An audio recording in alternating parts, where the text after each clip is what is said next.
হেয়াৰটো দেখাৰ লগে লগে কৈছিলোঁ তোমাৰ হেয়াৰত স্মুথনিং বা ষ্ট্ৰেটনিং আচলতে নহ'ব, কৰিব পৰা নাযাব, কাৰণ এনেকুৱা ইমান বেছি কালাৰ থকা হেয়াৰত স্মুথনিং বা ষ্ট্ৰেটনিঙৰ কেমিকেল লগালে হেয়াৰটো ছিঙি যোৱাৰ চান্স থাকে।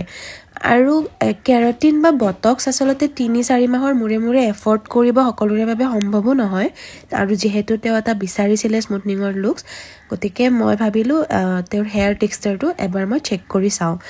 আৰু ইয়াৰ হেয়াৰ টেক্সচাৰটো চেক কৰি তেওঁৰ বণ্ড ব্ৰেকটো চালোঁ, চাই যিহেতু তেওঁৰ হেয়াৰ টেক্সচাৰটো ঠিকেই আছিলে, মই তেওঁক মানে নেক্সট প্ৰচেছখিনি ষ্টাৰ্ট কৰি দিলোঁ। আৰু ইয়াত দেখিছেনে কি ক্ৰীমৰ পৰা কেনেকৈ কালাৰবিলাক ওলাই আহিছে, আৰু শেষৰ যেতিয়া হেয়াৰ ৱাছ কৰিছোঁ শেষৰ পানীখিনিতো এনেকৈ কালাৰবিলাক ওলাই আহি আছিলে।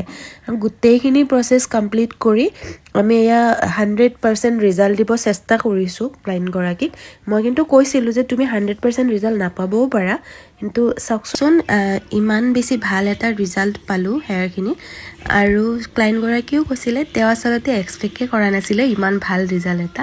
আপোনালোকে কেনেকুৱা পালে হেয়াৰ ৰিজাল্টটো জনাবচোন।